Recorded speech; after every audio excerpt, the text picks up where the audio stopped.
Hi, welcome to another episode of the Happy Raccoon podcast. This is episode 5. My name is Mason. This is Haven. Haven's joining us on the intro today as she takes the microphone away for me. Hey, thanks so much for tuning in. If this is your first episode, awesome. If this is your 5th episode, thank you so much. Thank you, Haven, for helping me out with this intro here.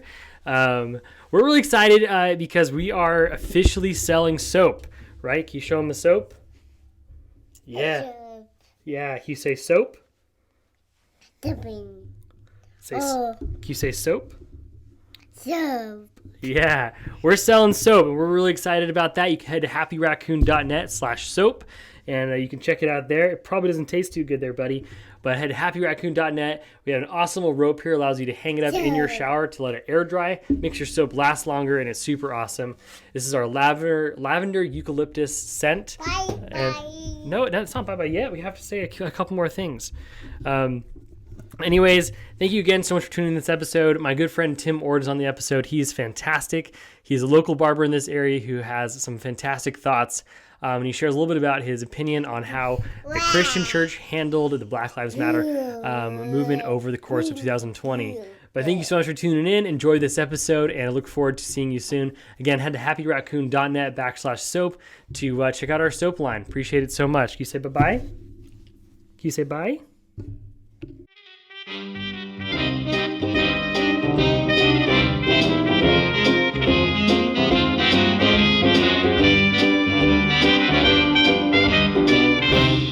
Thanks for coming on to the podcast. Thanks for inviting me. Is it awkward, that transition from just like setting everything up and then acting like I'm talking to you for the first time? No, not really. Okay. I don't think so. You saw it coming? Okay, before we get too deep into this podcast, we had to talk about something that you said a minute ago that made me a little angry. And that was that Shrek 2 is the best movie of all time.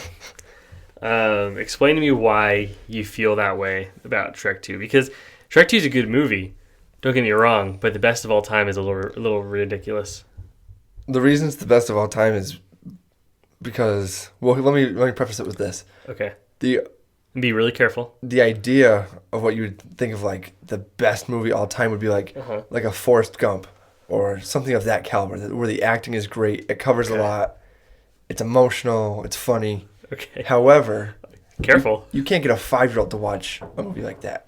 A 5-year-old and an 80-year-old could both watch Shrek and both come away feeling positive and having it improve their life. Wow. So you That's how I feel. So you're making your movie judgment based off of what a 5-year-old and an 8-year-old could come to union in. Yeah, 80 and 5 is like, there's a huge gap there. And if you could bridge that with 2 ogres falling in love, I don't... Oh, I'm sorry, you said 80 and 5. I think you said 8 and 5. No, like 80. 8 and 5-year-olds. I guess that's they fair. like anything. They'll watch anything. So let me sort of debunk a little bit. I apologize if that's picking up on the audio. I think that would be my child upstairs rummaging around, but... Sounds like crayons. Yeah, sounds like crayons maybe, but that's how we roll here. But okay, so let me ask you this. What is the best food of all time? Because now the reason I'm asking you that in critique to what you're saying is that take like a really good steak. Now, a really good steak, a lot of people would say, is the best of all time. The steak is the Forrest Gump or you know, the Inception or whatever right. of food.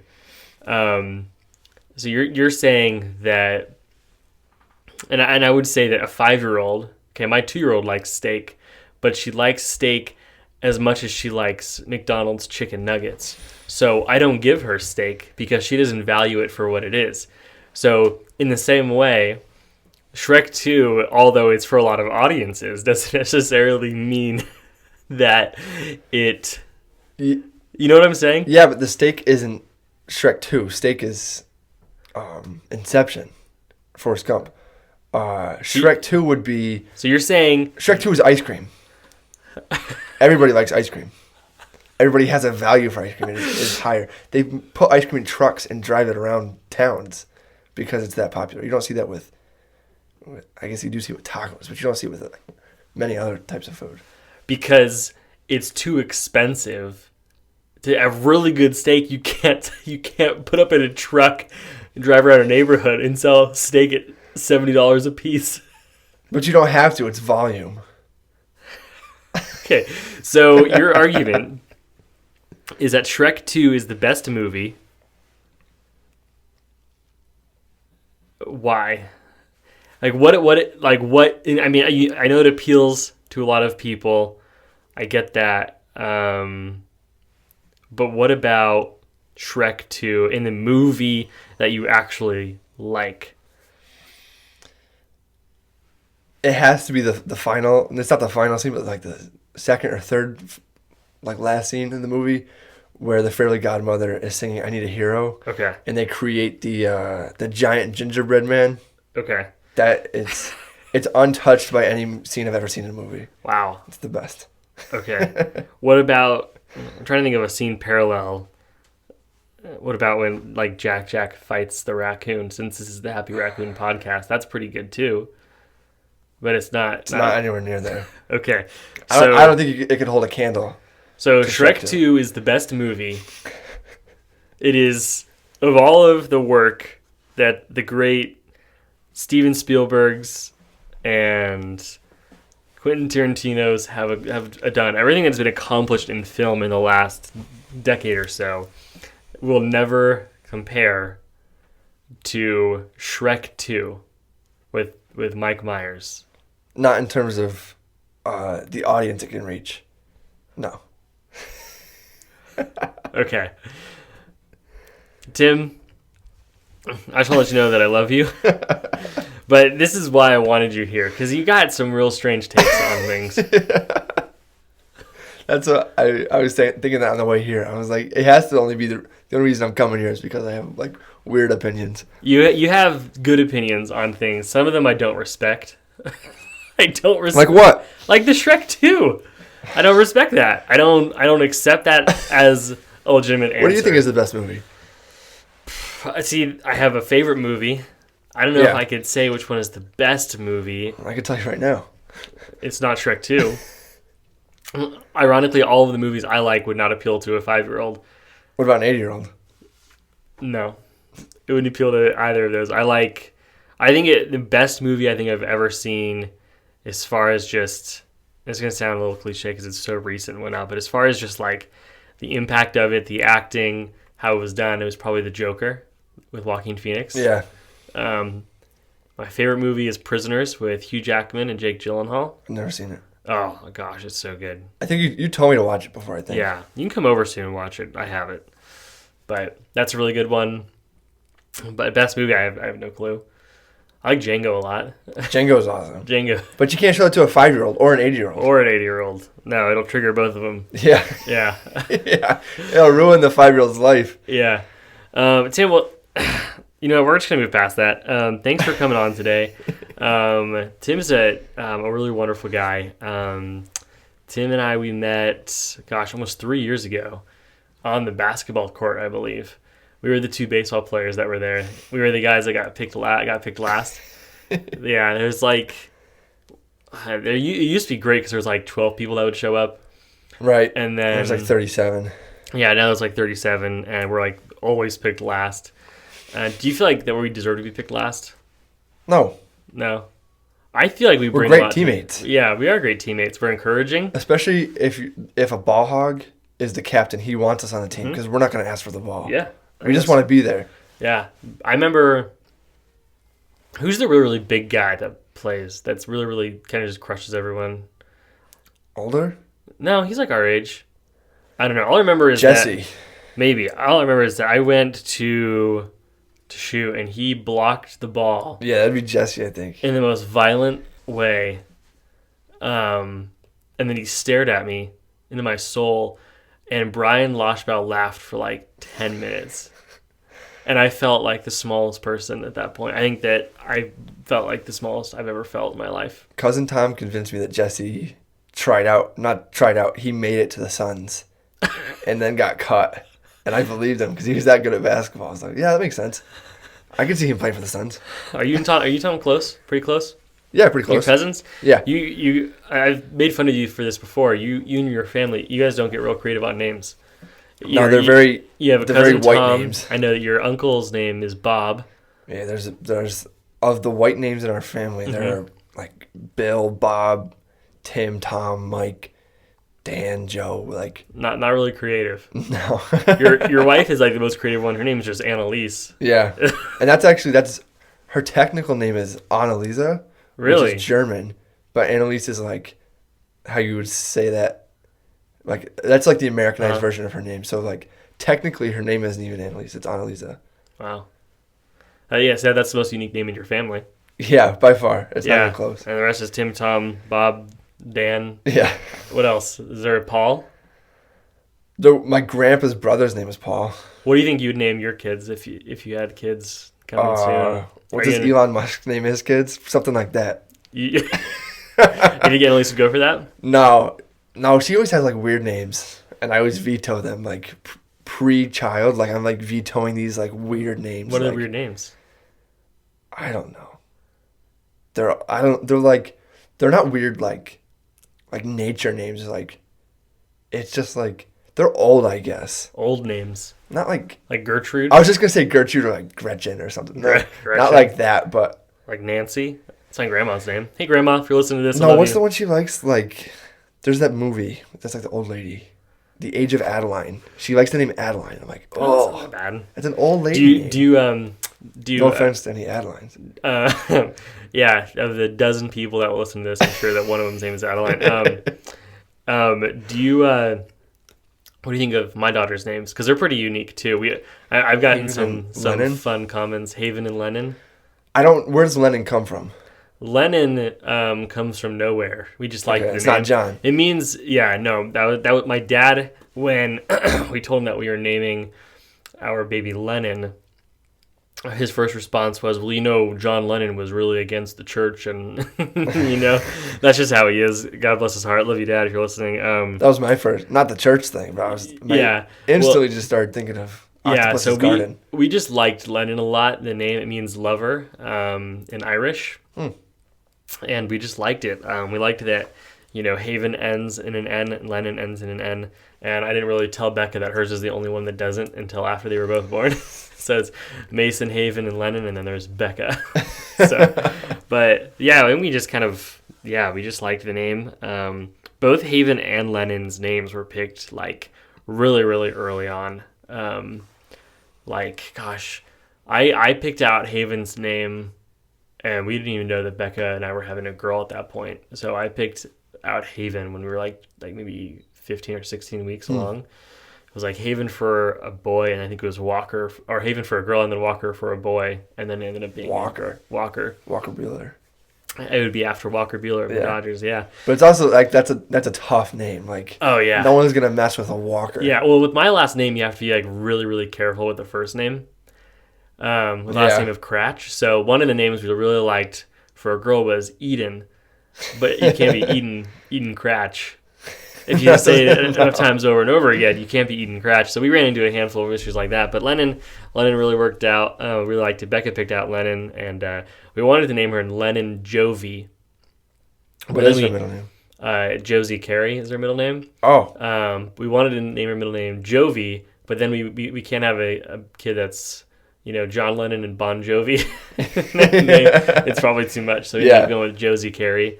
So, and Carey's my middle name, which is named after my grandfather. So we're kind of passing that down, and so it's Josie Carey. My middle name is David, so it's an extra. Of course it is. Boring white name. Yeah, that's rough. You should really try and name your kid something really awesome. Yeah. Yeah. Definitely not like the top names of like 2000 and whatever. Have you ever seen? Of course you had to have seen it. If you've seen Shrek 2. You had to have seen this movie. Have you seen The Little Giants? No, never. Okay, so that's the reason why you think Shrek 2 is the best movie. But you've never seen Little Giants with like Bobby O'Shea? Remember, and they have like the ice box. You say Bobby Boucher? No, Bobby O'Shea or something O'Shea. Okay. And they have like the ice box, and it's basically like the Little Giants. They have like the local Pee Wee football team. They try out, and so the weaker brother, his older brother is the coach, and so the weaker brother takes all the kids that didn't make the team and he forms his own team.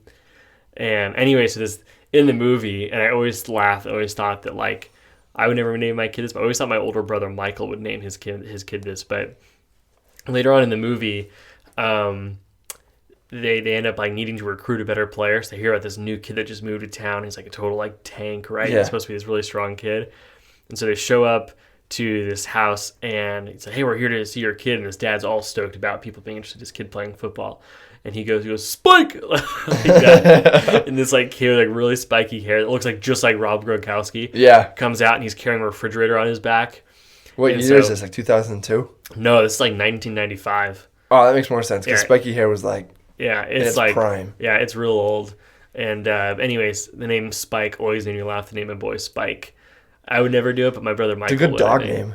Yeah, and it's a really classic dog name for sure. Yeah. But anyway, Spike, yeah. You should name your kid Spike. Would you ever name your son Spike? Do you think Annalise would go for it? No. No? I wouldn't do it. Even if she did, that's the one I'd veto. Really? Because it reminds me of a dog. It sounds like a dog name. Yeah. Well, Spike.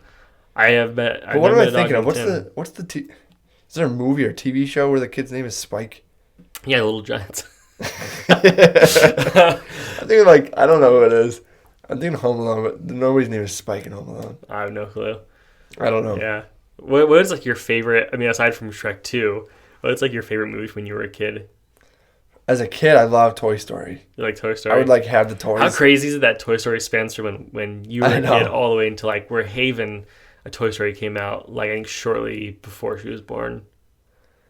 Yeah, it's weird, but it's gotten weird.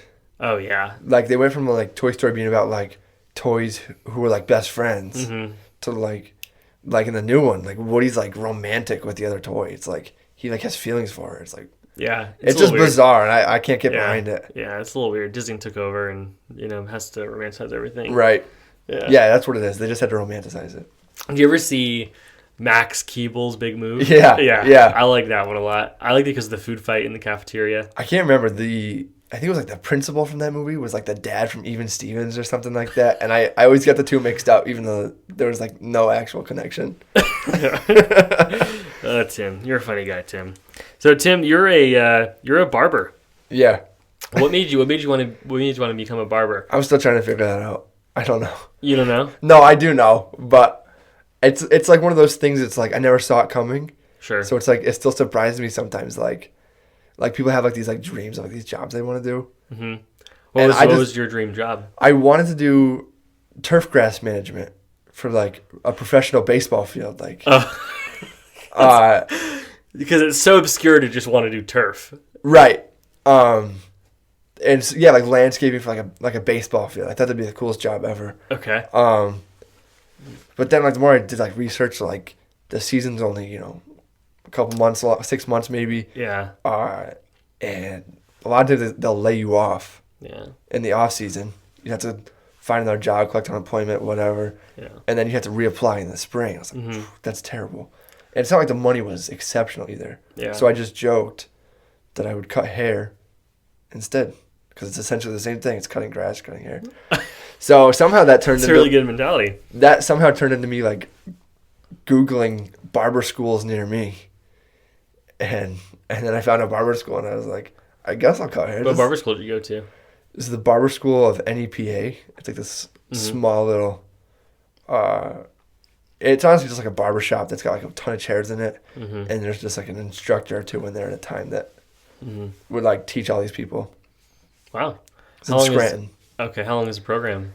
You have to do 1,250 hours. Wow. Which sounds like a lot. It is a lot, I guess. If you do like full time, it's about like 9 months. I did part time while I was in college, so it took me like maybe 14 because I would do a couple hours a night instead. So you were going to college and you were going to barber school. Yeah. What were you going to college for? Did you graduate college? Yeah, I have a 2-year associate's degree in business. Okay. That kind of goes hand in hand, Yeah, I feel like I don't use it that much. Like, yeah, do you want to start your own barber shop one day? Would that be the goal, or? Yeah, I think one day that would be the ultimate. I mean, honestly, a barber school would be like the final step. Like that's like the last rung on the ladder. But yeah, eventually, I don't know if that's 10 years, 15 years out for have my own shop, but that would definitely be something that I'm like working towards slowly. Yeah. So can you like, when you look at people's haircuts, do you know? Yeah. Okay. So you know like how they cut it, like. Yeah. Okay. It's terrible. I can't like to wait in line. I can't do it because I just see like the backs of people's hair, and I'm just like looking at it or sit in the back of church, and I'm just like I see like a sea of bad haircuts. They're not all bad haircuts, but I look at them and I think You should start handing your business card out. Like, hey, I know. your hair looks awful. My name's Tim, and here's my card. Yeah.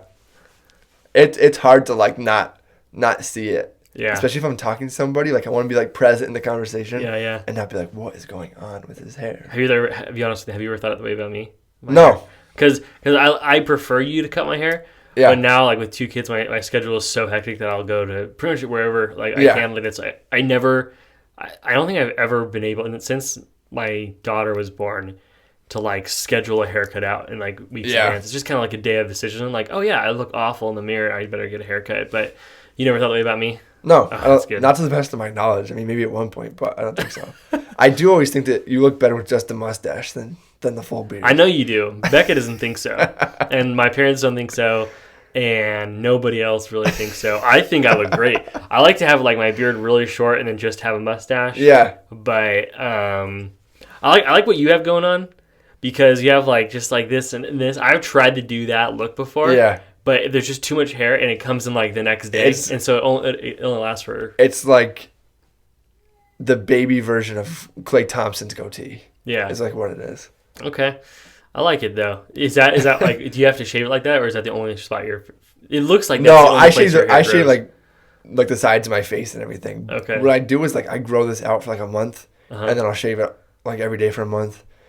But it gets boring if I just shave all the time or if I never shave. So yeah. Okay. I just need to mix spice it up. Yeah. Okay, so if you can look at people's haircuts and then see like what the barber did, tell me what is do you have any sort of thought on Donald Trump's hair as a barber? Like how do they create that concoction? It's pondering to say the least. Like I can't figure it out. Like I sit there and look at it and I don't know. I've thought about it a lot because the way it lays, it looks like the sides of his hair, like along his like temples, are crazy long. This is the only way. They have to like mat it down. Yeah. It's so confusing and it flips weird in the back. Yeah. I'm thinking he has to have like one of the like world's best barbers come cut it because I'm assuming it's really bad and somehow they make it look reasonable. Yeah. It's not that reasonable. Yeah. But for what he's going for, I think they have a lot of work cut out for him. Yeah, I saw a picture once of like someone edited like what Donald Trump would look like if he didn't like do spray tans and he didn't like color his hair, and it just like looked like this like pale like looking. I kind of think that like people who have blonde hair need to really be careful how they do their hair one day, because when they get old, like old people with blonde hair, it looks like sickly to me. Yeah, it does for sure. Yeah, I actually just saw a TikTok where they made Woody from Toy Story have like waves. I saw that too. Yeah, and like honestly, like he was way cooler. Yeah, like can you cut hair like that with waves? I don't know how to like style in the waves. Like I could cut anything. Yeah. Yeah, sure. Whether it's a good thing or a bad thing, I mean, I could cut anything. Yeah. Some of the styles, like, I don't do them enough that I would, I'd be the right person to go to. Like, yesterday, someone sent me a picture of just, like, this outlandish, like, haircut. It was just crazy. And they're like, could you cut this? And I was like, no. Like, most people cannot do that. Like, that's, what did it look like? It was, like, it had, like, skulls all over. It wasn't, like shaved into it? Yeah, it wasn't like they're, like, a football number. Like they didn't want 14 in the side of their head. Like it was like skulls. It was like, wow. That's unique. So, it was just yesterday even. I mean, so we're in the middle of a pandemic. Yeah. If that's even what you want to call this anymore, it's just in regular life now. But do you have any funny stories being a barber in a pandemic? I know you said that one time, like a guy walked in and he said, "Do I have to wear a mask?" And you said, "Yeah," and he just walked out. He instantly just turned around. Some people just walk up to the door and see the sign and they turn around. Really? I cut a mask off the first haircut back to work from being shut down for 3 months. You cut a mask I off cut a on mask accident? clean off. Just on accident? Yeah. Whoops. I obviously it doesn't happen anymore, but like I hadn't had any practice cutting around Yeah. a mask before. So like getting the clippers around and like it just caught and ripped it right off. I was like, oh, I'm going to have to get better at that because we're going to run out of masks. Yeah. But other than that, I don't think so. Other than like when you go to like cut someone's like bangs, like with my hands, I can feel their breath creeping up onto my hands, which seems backwards for like what the mask is supposed to do. Yeah. They're like preventing it from going out where I'm not, but they're forcing it to where my hands are, which seems backwards. Yeah, I think like masks are good in a sense, but like they're really, really strangely misused. Like I went out to a restaurant last night and we were forced to wear a mask from like the door to our table. Yeah, and then to the bathroom too, right? Yeah, but like we were as close to everyone at our table than we were like walking around. It just didn't make a ton of sense. Like the masks don't really do much in that regard. It's just kind of, risk reward. Like if you want to live your life, go to a restaurant. And the masks, I just wear it because it's not asking too much for me, and I'm not like a super, Yeah, I'm not an anti-masker. I think it works, especially specific settings. You're close with people, obviously. There's a lot of times though where like they want you to wear masks just because it looks good. Yeah. Like to the business, like situations like I have to wear it when I walk to the bathroom, but not at the table. Yeah. But I mean, like you said, it's not that much to ask. I don't mind doing it. Yeah. Sometimes it's like laughable, like, oh really? But yeah, I'll put it on. I don't have a problem with it. Yeah. The big thing is with glasses. I see that a lot. I don't have glasses. Oh, gosh. It's a pain. I recently switched over to glasses like most of the time. I used to wear contacts only. So you have a hard time with it all? Yeah, it's a pain. I learned to like breathe like downward. Yeah. And sometimes there's I have like a little escape hole through my chin, and that's where it all goes through. Yeah. It lines up perfectly. I have like a butt chin, so my goes right through the butt chin. Yeah. And then out the mask, and into the world. That's my strategy anyway. I have like this perfect mask that I wear at work that's got like a strap that goes like behind my head, so it takes the pressure off my ears a little bit. Okay. And I've been wearing it, like I wash it obviously, but I wear it every day at work. Yeah. But the elastic's about to break. Yeah. And I'm panicking because I don't know, like I'm gonna have to it was like custom made by somebody I know, and I don't want to bother them and ask for another one. Yeah. So I'm gonna have to buy one. I have not found one yet that is anywhere near as comfortable as that one. Bummer. Or is effective. I feel like it's pretty good. Gotcha. Well, it is what it is. I think the mask will come to an end shortly, but honestly, it's whatever. I'm just so passive about it because it's not asking much. I think that a lot of people don't really know what to do right now in the pandemic, and they're just kind of making strides. Like the airport's a really good example of that because if you go to the airport, if you're traveling, you have to stand 6 feet apart in line before boarding. But then when you board, that same 6 people are all on top of each other, spilling over into the seat into each other, trying to get their luggage out from above. Right. So it isn't really a lot of things just don't make a lot of sense. Right. I think it's just a lot of people just don't know what else to do. The more that we look to our government to give us the answers, the worse off we're going to be. Historically, that's the case. My favorite quote, I couldn't even tell you who quoted it, and it could have been just someone random, but they said if you truly trust the government to have your best interest in mind all the time, or to know what to do all the time, then look at the Native American Indian. Right. Because you saw how that sort of turned out for them to sort of trust the government to sort of handle a lot of things, and so it's one of those things I obey because I think that's my job as a citizen and as a Christian is just to obey the authority, but I certainly don't expect the government to know what to do. Everyone has been thrown through a loop with COVID, and I don't trust Dr. Fauci to know what to do necessarily, even though he's a doctor. I mean, he's proven himself to be an idiot, but I think it's just kind of let's all just obey together. The masks aren't going to, at least like statistic wise, the masks aren't going to be the thing that lower the cases. Right. It's going to be vaccinations and herd immunity, but like, everyone just needs to behave themselves. Yeah, I feel like I like what you said. I'm a rule follower. I'm gonna do what I'm told, whether I like it or not. I might complain about it. But yeah, I feel like your trust just can't be in like what the government tells you. Yeah. Like, you have two different sides telling you two different things. That alone, like, you can't trust one of those sides 100%. Yeah. I don't think that's the wisest decision you can make, and to do that, I feel like puts you in a position of just always being afraid of the unknown. Yeah. Because you don't, like, you thought something was true, and now it doesn't seem like it is true. Yeah.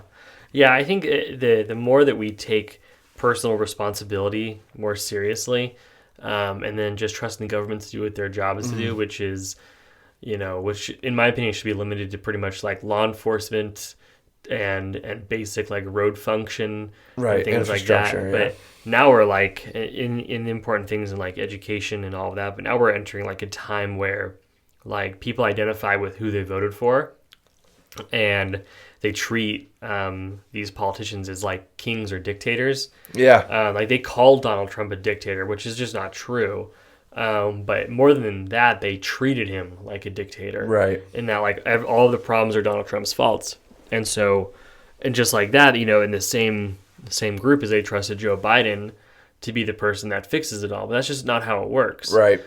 People put the president of the United States at this really high pedestal, and really it's about, the House and the Senate and sort of what the bipartisan look at it is. So, it's just, the more that people like look to the government to solve their problems, the worse off we're going to be. Yeah. Rather than saying, hey, we're in a pandemic, it's best to take precautions, don't, sneeze into your arm and wear a mask and behave yourself, is an instance there. But even like, the government has been trying to meddle in social affairs for the last like 10 years or so. And I think it's important that they do some things, but like, Joe Biden putting together whatever sort of speech that man is capable of, like, he's not going to solve like the racial divide in our country. Right. It's going to be as a culture, like we have to do that. And as Christians, we have to do what we can to address any sort of racism that we see in our lives. But trusting that like Joe Biden becoming president is going to solve that problem is like such a big mistake in my opinion. And so it kind of spreads all over the place. It's like, there's obey the rules and everything, but there's also just like, look at the government for what it is. It's like an institution that is partially broken, and it's just kind of what we have to deal with because we need a government of some kind. Not like full libertarian where I want to cancel the whole thing, but like, you know what I mean? I don't know if that makes any sense, but well, especially what you were saying, like as Christians, like stop racism wherever you see it, type of stuff. And like, then like how you said, like, we view these presidents as like kings or dictators. Like, I think for Christians it's really hard because like a lot of Christians, at least the ones I see, like put all of that trust in that president as that king or that dictator. And like they as Christians are helpless if they view the president as a dictator. And if they view the president as the king, well, they don't have to do anything because they're safe. Yeah. And I think that's like for Christians, it's really important like to remember like who the king is. Right. Like actually. And what we're supposed to do, and not just like put our trust in the presidency and hope that they make our lives comfortable. Yeah. So. Yeah, that's very, very, very well said. But even to sort of harp on that a little bit more, like, when I was the little bit of time before we were overseas and I was going to grade school, I think you probably experienced the same thing. But there was before school would start, everyone would stand, you put your hand over your heart, and you do the Pledge of Allegiance. You pledge allegiance to the flag of the United States of America. Even as a kid, I felt like this doesn't feel right. And what doesn't feel right to me about it is that I'm not going to put my hand over my heart and pledge allegiance to a flag. Like, I honor and respect what the flag represents. And like, I love my country. I love that, I feel very privileged to be born in this country. But to pledge allegiance to a country or a flag, rather than like making a point to pledge allegiance to Jesus and his word, is like a dangerous sort of line to cross, because, at the end of the day, the Bible says really clearly that, every tongue, nation, every person will bow before the Lord. Like, whatever country you're affiliated with, whatever color of skin you have, it's not going to matter. At the very end, it's everyone will bow down to the Lord. And so, our only elections have been pretty gnarly. Did you vote were you able to vote in 2016? Yeah. Okay, I know you're a little younger than me, and that was my first election. That was my first election. Okay. I had just turned 18 like the prior November, like days after the election. So it was my first one. Okay. So, but like, the Trump and Hillary is kind of where it started. I think this new trend of you're only as good as who you vote for. Right. Cancel culture going after now people who vote for one person over another. I don't know if you really have followed it all. I do a decent amount. I saw they changed Mr. Potato Head to Potato Head. Yeah. So there are some things that like I think are really important that we battle as Christians. That one I'm not too sure about. That one just seems sort of silly. Yeah. But I think that the big thing is that the media is controlling a lot of, and this is going to sound like super, 45-year-old, like big time Trump sort of person. But, the media really does control a lot of what we take in. It's all perception. Right. So for me, like, maybe it's just my circle, but this idea that Potato Head needed to be made, or Mr. Potato Head needed to be just Potato Head. The whole idea was that, there should be no gender assigned and that you can play with Potato Head in any sort of way that you want. To me, the media has made it look like more of an outcry than it really is. And so there's a false desire to need to do that, when I think that probably 95% of public of America, like, they don't feel like they need like Mr. Potato Head to be just Potato Head. Like, if there needs to be an unassigned gender toy, like, come out with a new one. But, and so I guess sort of where I sort of go into a different thing that's maybe a little more critical.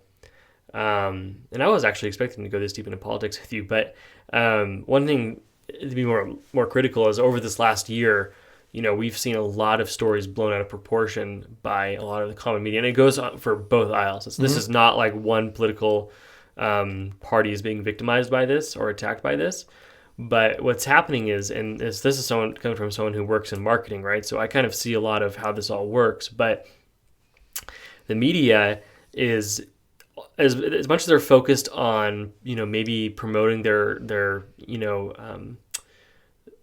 way they want things to go. I don't know what the right word is, but their political party of choice, their agenda, that's the right word. They are promoting their agenda for sure, but they're also capitalizing on all of this website visitors because they slam all their websites with ads on it. And so they're monetizing their websites and then driving traffic to it. And you can't drive traffic to a site with mediocre articles. So they have to create the most radical articles. And in turn, what it does is gets people falsely fired up. Yeah. And it gets people angry. So for instance, and this is sort of a touchy subject, but, when we'll take like the Jacob Blake incident. Are you familiar with that incident with Jacob Blake? Police were called. This is Georgia? I'm not sure what state, but he resisted arrest, and the cops shot him a handful of times. In the back. Yes, and he ended up being in a wheelchair. So the media only really wanted to highlight the most extreme headlines they could with that story because it gave them the most traction and the most web visitors, and when there's more video and things like that, they're making like buckets and buckets of cash on it, because when you go to a website like that, every 5 seconds you're involved in like a dozen transactions that are happening, and they're small little transactions that add up into huge numbers. So if there's 11 million like hits on a video or an article, and they get paid even just like 15 cents view. We're talking hundreds of thousands of dollars they're making per article. Right. So we're talking like huge amounts of money that these media companies are doing. So they have no reason, and there's no law prohibiting them from exasperating the truth a little bit as to what happened. Right. What happened with Jacob Blake, what happened with a lot of incidents is totally tragic, and don't get me wrong in that, but a lot of them you need to, and I think it's important as a culture and as a society that we sort of take them for what they are. Right. So, the taking, I see what CNN has to say about Jacob Blake. I see what Fox News has to say about Jacob Blake. I see what everyone sort of has to say about Jacob Blake, and I have to make my own mind up as to what happened in that incident. Yeah. And what happened in that incident was extremely tragic, but at the end of the day, you don't resist arrest and you don't go for a knife on the floorboard of your car. And that's what came out in the official police report, and so I'm not reporting anything false there. But, so I guess, so where I'm going with all of that is that we're entering a dangerous phase, is that we're looking at the president and at our government leaders as the god kings of this country, when realistically we need to start looking a little bit deeper at ourselves and how we digest certain content from the news, and make sure that we always really check what our facts are, and some things are extremely important. I've been really, to be frank with you, I've been talking for a long time. I need to give you a chance to talk, but I've been really bummed out to see the church's response to Black Lives Matter in particular. So Black Lives Matter, to me, it's two things. It's an organization, and it's like a movement. The organization I just can't support. Right. They make millions and millions of dollars, and they funnel that money into politicians that want to pay for abortions, and that just goes against my moral. But as a movement, and as Christians, we have to ask ourselves, are we going to get really mad because Colin Kaepernick kneeled for the national anthem? Or are we going to look at it as, hey, our neighbors are hurting, and whether we agree that they should be hurting or not, our neighbors are hurting, and it's like we've been called as, Jesus' children to love on those people, and to open our homes to them. And our first word shouldn't be, no, it's against my political party. Our first word should be, how can we love these people more? And so certainly it's not something that my church has done, but I've seen, and it's really not the church. I shouldn't even mention necessarily the church, but there's a lot of people I know that, it doesn't matter to them that they're a Christian. It matters to them that they support Donald Trump. Right. And that's a dangerous game to play, because Donald Trump will die probably in the next 10 years, and he's going to heaven or hell, and it doesn't matter. But God is in control. And so the more that we put our politicians of choice on a pedestal, the more dangerous area that we're getting into. So I just went on a huge rant there, but yeah. Well, and I feel and this goes with the media. Colin Kaepernick kneels for the flag because of police brutality. Mm-hmm. Well, then the media says, white cops killed black men. Mm-hmm. That makes white people so upset, because they feel generalized, like they're getting lumped in this group that kills black people. Mm-hmm. And instead of just looking at it and be like, oh shoot, whether that's an exaggerated story or not, for anybody to be afraid of law enforcement is a shame. And I feel for them, and I'll do my best to understand it. I respect what he's doing. It's maybe not what I would have done. But yeah, and that's where it comes in, for Christians, everything needs to be responding in love. Mm-hmm. To respond in anger because you don't like the way that he's disrespecting the flag, or the way that the media covers it. At the end of the day, it doesn't matter. And that's same what you just said. It's on who you voted for, typically, at least, where you stand, where instead of looking at is he disrespecting the flag? What does the media say about this? It should be, how do I respond in a way that Jesus would respond? Mm-hmm. And I think that's as simple as it gets, honestly. For Christians, that should be your only response. Right. But it does make it tough, because we do have a say in who the president is, and there's almost like a bonding with supporting a president. You almost feel like you have to like you don't only vote for them, but you have to like have their back in an argument stuff. And sometimes that comes out like it manifests itself in ugly ways. Yeah. Yeah, I think that's really well said. And yeah, again, the more that we look at our politicians as people who are going to solve all of our problems, both as a society and as people, like even like now, like they're voting on these stimulus checks, and don't get me wrong, everyone would love to get their own. Give me a but, couple of those. Like some people are just relying on the government to take care of it at some point, but when it involves like our social life, and one thing that's always like just shook me up is, and maybe, and this is like no disrespect at all to the men and service women, but like as America, we're like the only country, as far as I know, that is really, really attached to their flag. I understand the flag represents a lot of things, and there's a lot of history in our flag and the bloodshed for what the flag represents. But, one thing that I think was kind of well said through all of the riots and things like that is that like, hey, we tried to speak up when we knelt during the national anthem.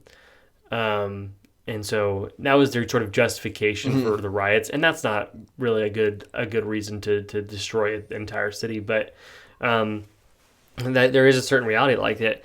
Again, like we can maybe not like the way that it's being done, but uncomfortability or being uncomfortable with something is a good way to have progress.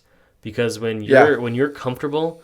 And you're comfortable just being at the football game, everyone's standing, doing everything on a ritual, and that gets interrupted and makes you uncomfortable, it's more than likely because something needs to change. And so you can be mad at Colin Kaepernick for making you uncomfortable, but at the end of the day, as Christians, are we supposed to be mad because he disrespected a very, very worldly thing? No, because we're supposed to be, we're called to love no matter what his reasoning or his belief, and no matter how misplaced it is. I mean, there's certainly a history of incidents that happened with white police officers and African Americans, and some of it, some of it is more than fair to be upset at. Some of it, it's like, hey, we have a pattern of these incidences, and the one thing they all have in common is that they're fighting and resisting arrest, and that's something that we also need to address. But I guess where I'm going with it entirely is that the media is really controlling a lot of what people see, and they're only willing to digest the very first article that they see. So the George Floyd thing, really, really tragic, heartbreaking. I couldn't watch the whole video. I made me want to cry. It was awful. And it made me really upset for a really long time. I'm still upset about it. But just and the one thing is that he did resist arrest, and that doesn't necessarily give him a death sentence, and it shouldn't give him a death sentence. But people's like first reactions of making it, white people or like all white cops are bad, is sort of a bad take on it, because again, we have to sort of look at the incident and as the outcry and the people that were upset are really justified. I guess what I'm trying to say is that I was really upset at a lot of Christians' response to those people being upset. Because when people are down, I think of, gosh, I should know, I don't know the name of the road, but there's, the Bible story of the man who had been robbed and beaten, and so many people, passed by him, and then the Good Samaritan, took him into his home and took care of him. I think that's a really good look at sort of how as Christians we need to handle that. And so, when we see people that are down, and whether we feel like it's true or not, that doesn't matter. Our calling is to bring those people into our homes and love on them. And so it's all I have to say, it's sort of a dangerous, we're in a dangerous time where people are starting to identify more with their political party than like what the Bible clearly tells us how we should behave. You know what I mean? Yeah. Yeah. And with that, I feel like where they align, at Christians I'm talking about, whether something is fact or not, it doesn't mean you get to respond differently. Mm-hmm. It should always be in love. Like there's no exception for responding with love. Like you wouldn't say like if your daughter would come up to you and you think something else happened, like that she, I don't know, let's say she disobeyed her mom or something like that. You're not going to respond like in a non-loving way. Like even if you discipline her, it's still loving. Mm-hmm. Like it doesn't matter what actually happened. It doesn't change how you respond. Like it should always be loving. It should never be disrespectful or like with like what you were talking about George Floyd. I actually talked to this was before the video came out of him resisting arrest. Talked to somebody. I said, it makes you sick. Mm-hmm. I mean, you talk about it, watching it, any of it. And he goes, what do you mean? He's like, he had counterfeit money. And I was like, yeah, I mean, yeah, so I guess it's fair to be arrested. He's like, well, no, like he had counterfeit money. Like, what did you expect to happen? I was like, I'm sure, like anybody could have counterfeit money, but he came off the exact opposite. He was reflecting in a different way than everybody else was. And a lot of that, in talking to him, was based on his political views. Yeah. And it's really sad to see that. It's just to have the exact opposite view just because it's a different party. Mm-hmm. And that's whether you're a Christian or not. I mean, that shouldn't be true. Yeah. That's at least something that I thought about actually that conversation a lot because it's so polar opposite just for the sake of being polar opposite. Yeah. Because I don't think anybody would actually come to that conclusion by themselves because it's sad. Hmm. So when all of this was kind of going down, and the George Floyd incident happened, there was riots on the streets. I remember there was like a blackout Tuesday. Something like that, where everyone posted just a black square on their Instagram.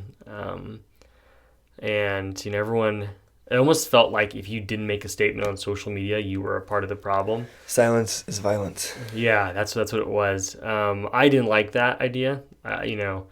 To identify or to make your only action basically to put something on your social media is sort of silly to me. It's all just sort of fake, and there's so many fake stuff on social media as it is.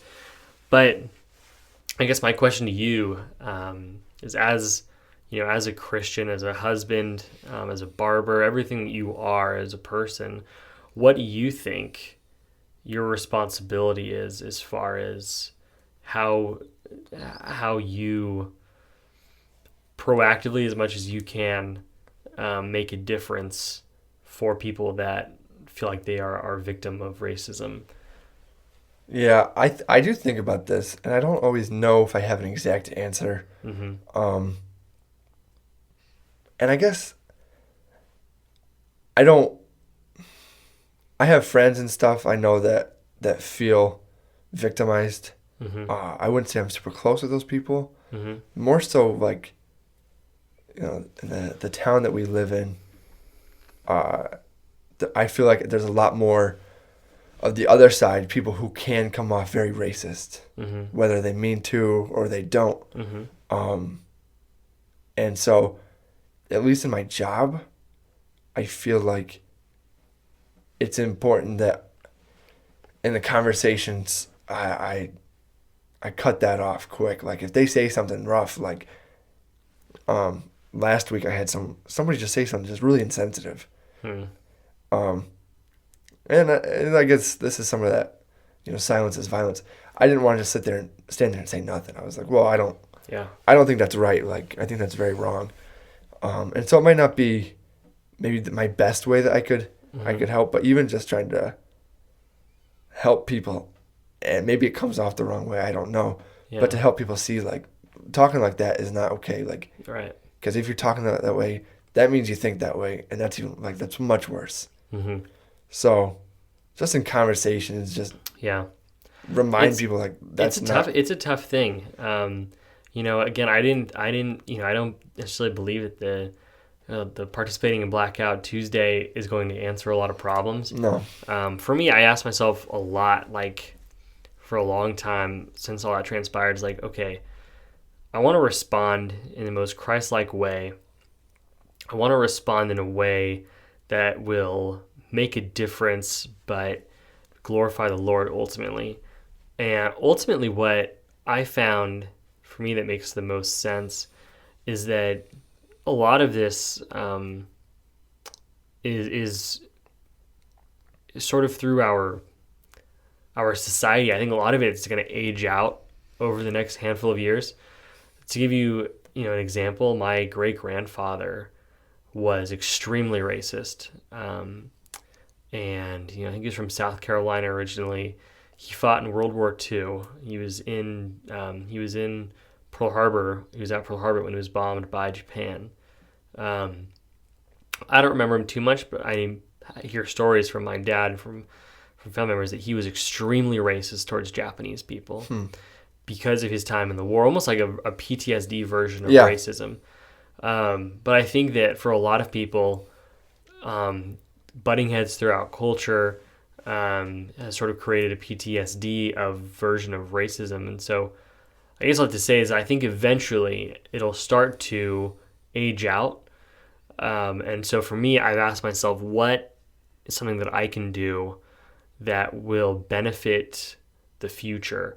And I have this amazing and enormous and challenging responsibility in that I have 2 daughters to raise.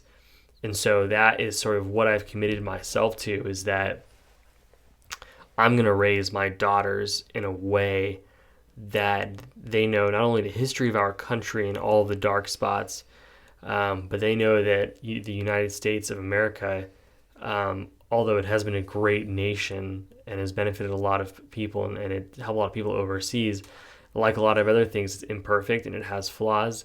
But ultimately, I'm going to raise them that as Christian women, that, when someone is down, we don't keep kicking, and that we are to love one another and uplift our neighbors. And, when Jesus said, love your neighbor as yourself, he meant, and I don't know the direct translation, but, the intention was that love your community and love your fellow Americans, your fellow citizens, your fellow, earthlings as yourself.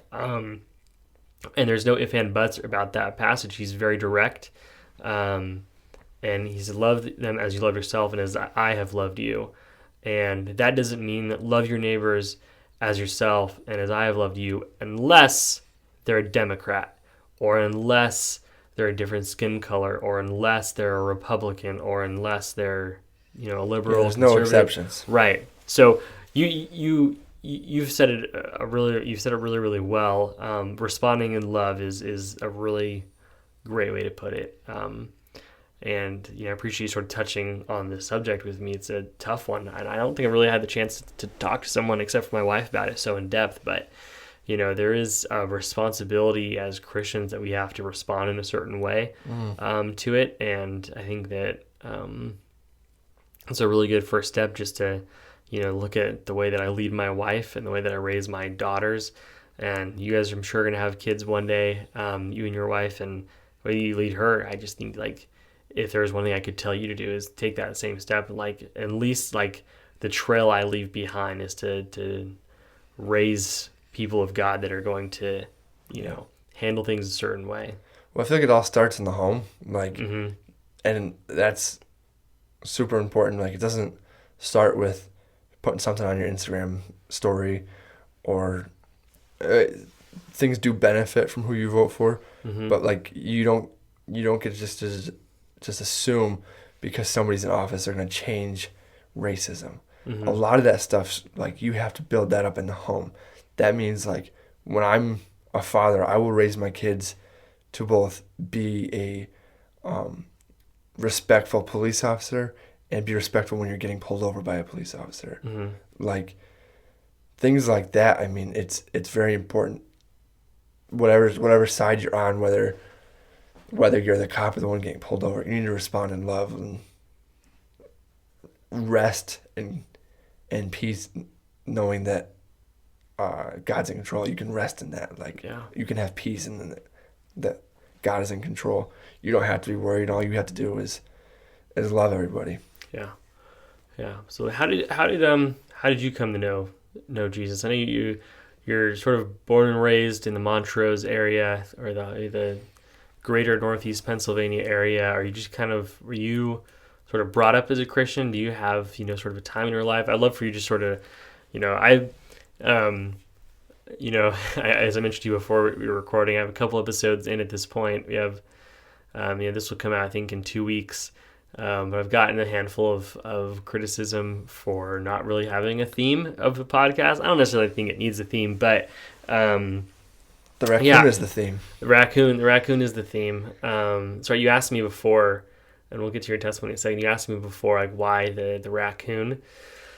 It's one of my favorite animals, and I love the raccoon for its versatility. I love that, their willingness to dumpster dive for food if they're hungry. They're scrappy. I think they're rather adorable, and I think that I think my daughter, to me, she really embodies the spirit of the raccoon, in that she's scrappy, she's rowdy, she likes to play in the trash, and so I was coming up with names for the podcast, and one of them that I almost did was the Let's Be Pals podcast, because the whole premise was to have a lot of people on the podcast and become have deeper friendships and have really intimate conversations with them. And I got really tired of it, and I really wanted to have like some sort of mascot in the name of it. And so to me, like raccoons are known as like really, really like sort of aggressive animals when confronted or afraid. So I wanted a different like premise to that. I wanted a happy raccoon, and because Haven's a little happy raccoon to me. And so anyways, yeah. That picture specific that you're looking at, I got on Facebook Marketplace for $5, which I keep meaning to message the lady that sold it to me. She's really, really nice. I keep meaning to message her and say, hey, check out the podcast, because that's why I got it. You get to see your picture of the raccoon that I bought off. Yeah, it's an original artwork. I mean, there's a little signature at the bottom there. It's supposed to be an original artwork from some artist. I mean, it's not like spectacular by any means, but I love it regardless, So, but anyways, I'm sorry, we kind of went on a tangent there. So yeah, I would love if you could just give me like, a 15-minute segment of just how you've come to today, how you've come to know the Lord, any challenges along the way, and just kind of, let me take a break from talking. I've been talking so much. I don't know if I got 15 minutes worth of it, but I can tell you.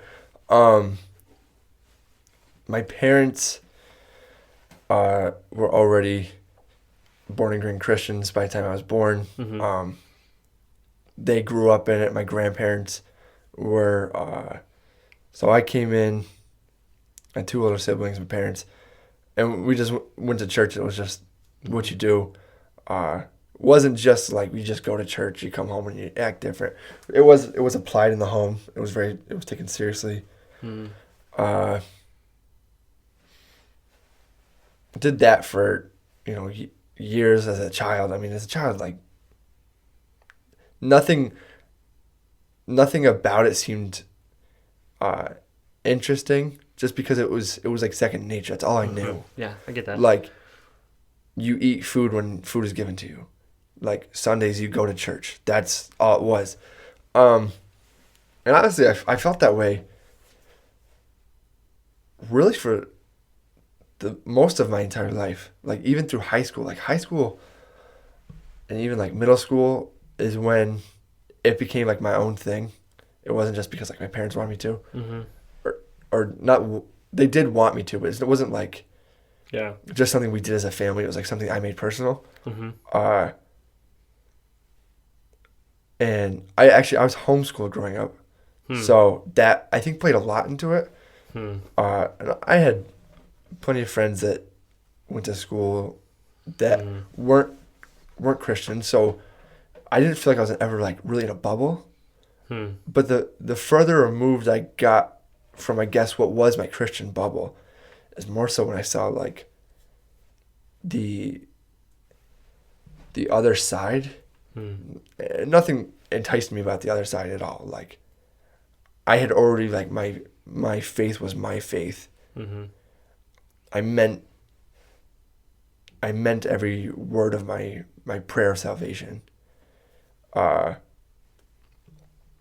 But yeah, I guess that's like high school is really where I started like realizing just the impact that I could have because of how fortunate I was to be raised the way I was, and then taking it. I take it very seriously. It's not, like I said, it's not something I just go to church and act different the rest of the week. Even if I'm not the best at it, and I don't think I'm supposed to be the best at it, I'm just supposed to do the best that I can do. Yeah. But that's where I really started to like get to know God. I feel like was through a lot more of that, like when it's something you see all the time, it's just normal. When you start to see some opposition to it, I feel like you think harder. Yeah. You pray harder. I wouldn't say that I've had many obstacles. I mean, there's times where, Yeah, everyone struggles. Yeah, you're praying for something, you don't get it, and it's like, it's frustrating. It's like, this seems like it'd be such a good thing for me. Why wouldn't you just give it to me? And I think sometimes, at least I do, I get caught up in like treat God as if he's, the genie from Aladdin. You shake the lamp, and as long as it's not a bad thing to ask for, you should get it. But no, I wouldn't say I've had many obstacles. Just understanding that it's all in what he has planned, not what I think he should have planned. Yeah. But that's where I've grown, continue to grow. Yeah. Where I've come from. Good. Yeah. How did you meet your wife? The first time I met her was at youth group at church. I had known who she was. I don't know how. It's a small town. I knew who she was. That was the first time I met her. We were like 14 and 15 maybe. Oh, wow. Younger than I thought. I think you guys met in college. That's interesting. No, we dated the back end of high school. Okay. We started dating my senior year. She was a junior. All right. But it was funny. Like we were like, we're close friends. I don't even know if we were like in like a group chat even together. Like we like ran in like the same like friend group and our youth group. Yeah. But we weren't like close. But I don't really even know what it was. One time we were just talking and hanging out, and I looked at her, and it was weird because we were both dating other people at the time. And I looked at her and I was like, for some reason, I am going to marry this woman. Wow. Which is weird, but I pretty much set my mind, like, not that I had any control over what she thought of me, but I was like, I'm going to do anything in my power. Wow. Like, to make sure that she likes me. How much, and this is a really important question. Yeah. Okay. This is a really important question. I want you to answer this honestly. How soon after? So you're dating a girl, right? And you're talking to Annalise, and you realize that you have feelings for Annalise, okay? And you set your mind to that one day you're going to marry her. How soon after that did you break up with the girl you were dating before? 5 to 10 days. Okay, that's not too bad. No, it wasn't like 6 months where you were just kind of like killing time with this. It was well. I had little interest in her, I guess, for a little bit. Okay. And so from the time that I had started like building interest, probably like 3 or 4 months. Okay. But it was like, a fairly. Do I know who this other girl is? Would I know who that is? I don't think so. Okay. You're not gonna name drop on here. No, I'm not gonna name drop. Don't name drop. But as soon as I realized that like I actually saw like a way more realistic future, I was like, well, now it's just a matter of getting out of this and as fast as possible. And then, but like I said, she was still dating somebody too, so it was a wild card. Right. But okay, do I know who she was dating? No. I wish I knew these people. That's funny. Wow. Okay, so to the best of your knowledge, did she feel that same way at that time? Not at all. Not at all. Okay. Not at all. Not even close. Okay, so tell me the timeline then. So 5 to 10 days later, you break up with this girl. And then how much longer after that before Annalise broke up with her boyfriend at the time? Like 5 or 6 months. Okay, so you waited out a little bit. Yeah. Okay. But instantly, as soon as I had broken up with my current girlfriend, I went and got a job where Annalise worked. So you started. I did. I went and And where was that? At a fruit stand. Right. You can't make this stuff up. So you started working at a fruit stand with Annalise afterwards. Yeah, instantly, like that same week. Wow. I was like, I have to be around this woman, and I need to make her laugh so that her eyes are closed more often, and then she'll think I'm better looking. And the more I can make her laugh, the more her eyes are squinted. Wow. Okay, so 5 or 6 months later, tell me the moment you found out that she broke up with her boyfriend. I'm really just sort of pandering the fact that you guys were in high school, so because it makes it more funny to me. Yeah. I'm just gonna go with the flow, but so John Hughes could make a high school movie out of us. yeah, okay. So she breaks up with her boyfriend 6 months later. How soon after that do you make your move? Hours. And I don't think that was good. So instantly, she had texted me because we were hanging out that night with another friend of ours. Okay. She texted me that night. It was we broke up or whatever. And then I don't know. I was like, well, now that you don't have anything going on tomorrow night, I could teach you how to drive my car because it was standard. She hadn't driven it before. I was like, give you something to do or something like that. I don't remember exactly how that transpired, but yeah, it was it wasn't right after she said that, but it was hours within that. Wow. That I was like, we should hang out tomorrow. That was pretty casual. If you said well, now you have nothing to do tomorrow night, that's right. pretty well done for being a senior in high school. Yeah. By no means was I smooth though. Right. Okay. So you weren't that smooth. No, not at all. You're pretty smooth now. I get the sense that you could do. I mean, you're married now, but you do pretty well for yourself as far as smooth goes. I don't think so. Okay, because to me that was a pretty decent line. Hey, since you're not doing anything tomorrow night, I can teach you how to drive my stick shift. That's that's not bad. I don't really know. Bad. Yeah, it's not bad. The only time I ever, I'm really bad driving a stick, but I took Becca out on a date. Well, so is Annalise.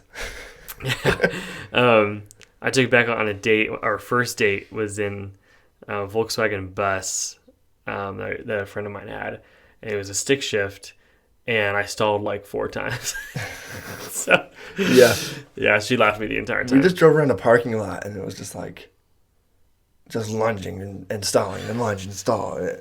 And she got the hang of it for a little bit, and then we went out on the hard road. I don't know, we didn't go very far.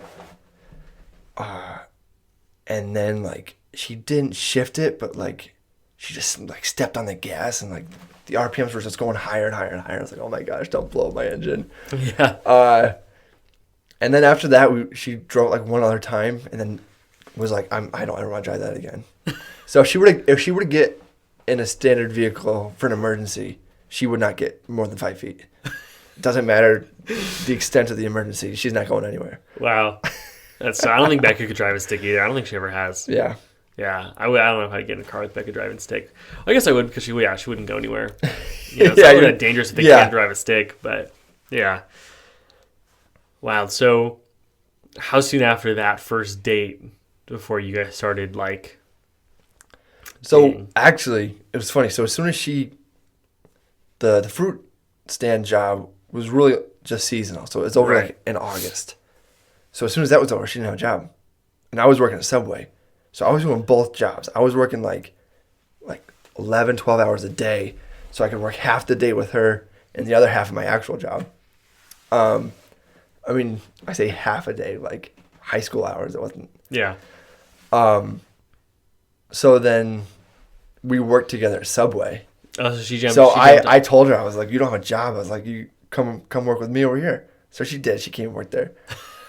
So we were Subways and fruit stands. Yeah. So we were working together, and eventually I casually asked, you want to go Christmas shopping? And it was like, oh, I forgot something. We had to go Christmas shopping again. Get a couple more things. And then she had to go get something. So we had to going Christmas shopping a handful of times that December. And it just transitioned and we just went out. It was never You ever had like a start date where you asked her to like be your girlfriend? It just sort of naturally kind of happened. Are you hiding something from me because you're too embarrassed? No, I didn't want to do that because I thought it was like cringy. I kind of think so too. But she was like, I don't remember exactly what was said, but she wanted me to. She wanted me to ask her to be her. Girls are like that, yeah. And I was like, we've been going out for a month. Yeah. Like, I don't know. So I did ask her, but it was like I feel like it was a cringy thing, but yeah, if that's what she wanted, we know it's a small price to ask to for lack of a better term, get her off the market. Yeah. Wow. I love hearing other people's stories like that. Yeah. It just cracks me up. It makes me feel like my story's not interesting, but it actually kind of is. So, well, your first date was like Disneyland or something. Oh my gosh. So, yeah. So Becca lived here, and I lived in California, and I spent an inappropriate amount of money to impress her. Like, I flew her out here. I took her to nice dinners. I took her to Disneyland. Not only did I take her to Disneyland, which is expensive in itself, I bought like the wrong kind of tickets. So I bought 2 different sets of Disneyland tickets. I spent like $650 on Disneyland tickets because I bought like the wrong days. So I had to buy them twice. So Becca just thought like, oh, tickets didn't work out. I guess we'll just leave. No, I bought them again so that we could go to Disneyland that day. Yeah. Oh my gosh. And it was the same thing. It was just like, whatever I got to do to get this girl off the market, that's gonna be like my thing. So when we got engaged, I proposed. We went to New York City at Christmas time. Okay, I remember that, yeah. And I want to go ice skating. That wasn't like I didn't propose on the ice rink or anything, but it was at Bryant Park, not the Rockefeller Center. Okay, but they had like pre-ordered tickets that you could buy, so you didn't have to wait in line for hours. Because it said, I read a review somewhere that was like, we waited like 3 hours to get in there. And I was like, we're not going to be there like all day. Like, yeah, I want to make sure. So I ended up spent like $300 to reserve tickets to go ice skating. And we got there, and it was like a rainy day, and nobody was there.